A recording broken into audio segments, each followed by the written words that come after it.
Hello, my name is Clarissa Valenzuela, and this is my dual language education interview. I interviewed Mrs. Carmona. She is a parent in the school Coral Independent School District. The model in that district is a 90-10 for kinder, and above grade levels are 50-50. Her first thoughts, I found them fascinating when we started speaking about dual language education because her students, her children are actually English speaking students. They do not know much Spanish, but she wanted the game to be in her family where she has family that speaks Spanish, and her children are not able to communicate with these family members because of that. She also spoke about future friendships and relationships, whether it is in their job work or in their high schools or just in their own personal life, where they do not only communicate with English speaking, but they also communicate with Spanish speaking people, especially because of the area that we live in and the region that we live in. It is imperative for students to also know Spanish. She chose again dual language because their main language is English, and their first language is English, and she wanted the students to know Spanish to communicate with the family members. And she believes that it also helps them create long lasting friendships, not only in English, but also in Spanish.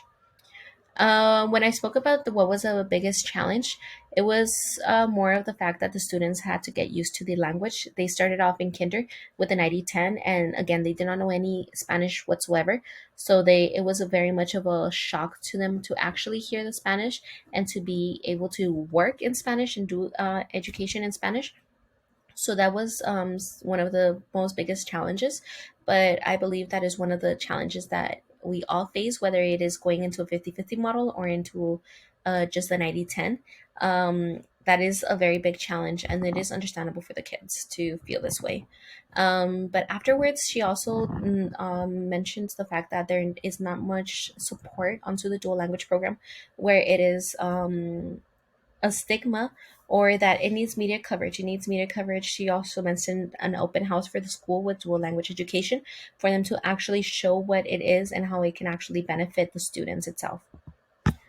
And because of that reason that she actually mentioned such media coverage, and for it to be made seem as the way and the normal way for students to be actually in school, I thought that was fascinating. And when I asked her for the biggest accomplishments, it was that at this point they are able to have conversations with their family members, with their abuelitas and their abuelitos and their tias and tios that actually do not speak any English. They are actually able to say thank you and have like small conversations still, but they are actually able to communicate. My takeaway from the interview was basically that the parents are the number one advocates. If the parents are able to show and speak about the dual language education program, then that can also help us a lot, especially in El Paso because of the fact that we are a region where there's very much Hispanic and Latin presence. It is very important for dual language education to be in our city.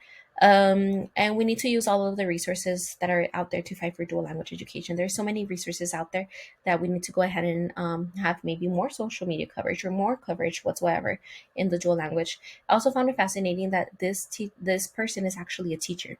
This is a teacher that decided to put in their students in the dual language education, scared of the stigma that may occur because of it, and scared of the students actually failing, and her being a teacher.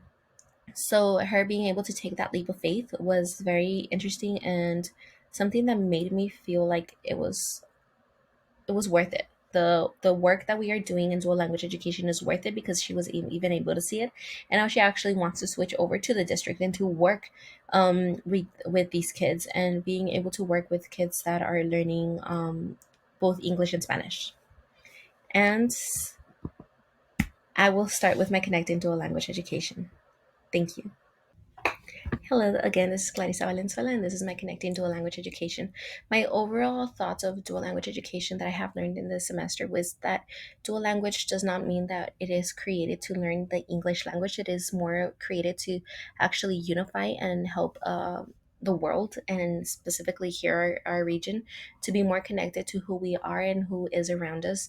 And again, it's not only educational based, but it's also as a whole, as people, as humans, to be more connected within each other. So again, what is dual language education is basically again not only for non-native English speakers to learn the language, the English language, but is also created for English speakers here, at least in the U.S., to be able to learn another language that will help them succeed in their future careers, in their future lives, and in their personal lives as well. The goals of dual language education, I found them that to be very interesting, where it was not only created for testing. We in education we hear a lot about test, test, test, test. Everything is about test, but it's not based on that. It's based on being able to create a connection between the students, and not only those students that are learning just the English, going into English or anything, but it's also being back and forth where students learn about each other and are able to connect with each other. It is about creating friendships and creating long lasting connections with each other. It is also very family based. I loved how it was family based. All the videos that we have seen where it goes into a school, we have seen actually where parents are part of the actual learning process, and they are extremely proud and they are very welcoming to other cultures and other people. As you can see, I actually added pictures of me. The very first picture, it is myself when I was in kinder, and I did not know a single smidge of English. I did not know any English whatsoever. I was in very much an 90-10 of such a model. And this is also my sixth grade. And at that point, I actually graduated in a monolingual class. I was speaking fluent English with no accommodations or nothing like that in Spanish. When we went over the guiding principles, the strength that I had was instruction, which was actually the one that I was hoping for, just for the fact, again, because of our degree, my degree curriculum in instruction. I really wanted to learn how can I also assist the students in my instruction itself. And based off on that, I'm not only teaching, I would not only teach for Spanish to English or such the case, it would also be English to Spanish. It would be based off of any of teaching that I can possibly do. And it is very much sheltered instruction. And it is very much student based, where the students are the ones that are actually the facilitators and mediators of their learning. And I am only there to be their scaffold, okay? So I thought that was very interesting. They also spoke about a lot in Howard in sheltered instruction, where in the guiding principles, where it's about pictures, charts, semantic maps, graphs, pie charts, Venn diagrams. It's very much about actually giving them the visuals, and not only visuals but kinesthetic, being able to practice and apply the learning. Interaction, lesson deliveries are very important, strategies, and building backgrounds, and making it a real world connection.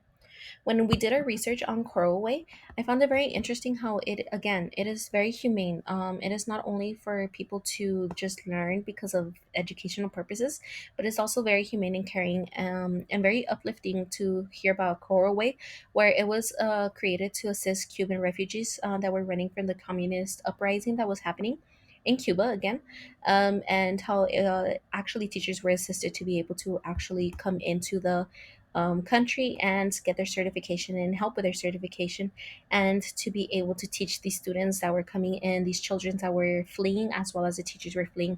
So it's very humane, and it was an amazing experience to be able to learn about this content and about Coral Way. Biliteracy. BEMIT and EARL effective biliteracy instruction enables bilingual learners to use reading, writing, listening, and speaking for a wide range of purposes in two languages. Again, it's not only about just learning the language just for educational purposes, but it's able to communicate, to learn, to speak, to be able to have those relationships with others, both in the school and such.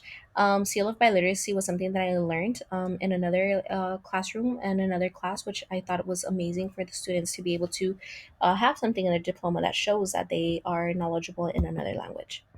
And leadership.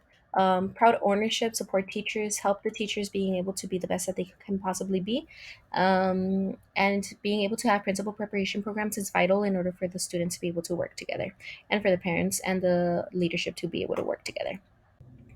Throughout the entire course, we actually had very much great leadership roles, and to be able to see great leaders, where the most important part was the students, the teachers, the parents, and actually creating a whole and very wholesome program.